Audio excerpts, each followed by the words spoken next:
So before we get into the interview, of course, I have to say congratulations on you getting your star this week. Thank you.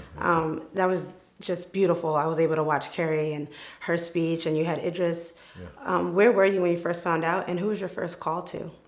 You know, actually, they've been asking me for a while. They've been asking me about 3 or 4 years now to do it. And I just thought, let me just, because I have to wrap my brain around it. Like, for me, it's a huge honor. It's so great. But what is the purpose of it, right? I'm like, what is the purpose of this? How do I rationalize this in my mind? And then when I realized that it was about inspiring somebody else when they see it, knowing they could do it too, that was all I needed to be in. So we planned it around the studio opening and everything else, so it all kind of flowed together. Speaking of the studio, Steven, your operations manager, Yeah. he took us on a tour. This place is huge. Yeah. So if I did my math correctly, this place is actually larger than Warner, Paramount, and Walt Disney combined. What made you go so big, and why Atlanta? Well, I didn't know that. Yes. But Now you know. The Atlanta was just home for me. When I came here for the first time, I saw black people doing well, and I thought, this is where I want to be. This is where I want to raise my family. This is the town that I want to have my whole life in, and it has been that. I don't know any other city where you can be. Like here, I'm at the studio, and 30 minutes later, I'm at my house out in the country. You know, I love that. So it's just been the promised land for me, for sure. Okay, well, that's a And good why answer. it's so big? It was here, and it was for sale. I'm like, okay, let's go for it. Right. Yeah. No, I was going to say that's a great answer. I'm a Yeah. budding filmmaker myself, and I live in LA. So I was expecting you, of course, to open a studio there, and then they said Atlanta, and I was like, why Atlanta? But now it makes sense. Yeah. Not only that, I just feel like you don't have to do what everybody else has done. Absolutely. You don't have to go where everybody else is going. You can blaze your own trail and bring your own sledgehammer and make your own way. So yeah. Absolutely, and I think you do a really good job of that, especially when it comes to selecting talent. You've done it in very unconventional ways.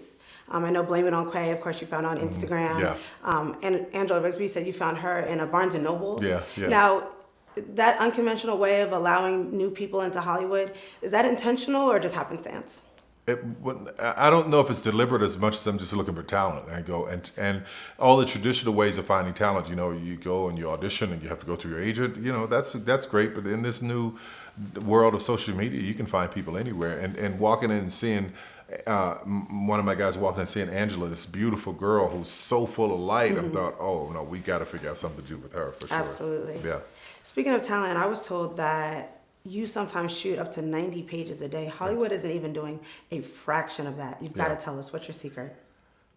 The greatest gift I had is that I wasn't brought up in that system. I don't know how it works. I don't operate inside of Hollywood system. So when I hear 3 pages a day, I'm like, how is that even possible, right?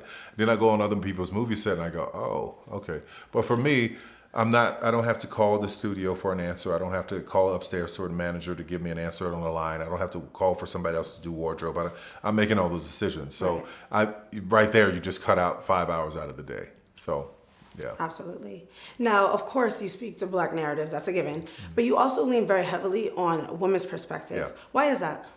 Growing up, my mother, man, my first 10 movies, subconsciously, I was talking to my mother, didn't even know it. But for a man-child, a boy, to watch his mother and sisters and aunts go through all the that kind of stuff at the hands of his sex, it can make you really sensitive to it. So because of that sensitivity and because of what I was going through, every time I'm writing one of those stories, I'm hoping that I'm saying something that speaks to the heart of the richness of who we are, especially as the richness of Black women. Absolutely. So that their kids or their little boys won't be in the position I was in because their mom saw something that spoke to them. Absolutely. Yeah. Now, at Ebony, we're going into our 75th year, and we're really, really excited about that. Do you remember your first memory with Ebony? I remember my first tour with Ebony in Chicago, walking through. Sylvia Flanagan was there at the time, and Ebony and Jet, and walking through and just marveling at what a Black man had done. Yeah. And now you are that Black man. Wow. Isn't that exciting? Yeah, pretty great. We'll be celebrating our 75th this year as well as our annual Power 100, and I just hope to see you there. Oh, yeah, that'd be wonderful. Yeah, that'd be wonderful. We can work out the time for sure. When is it?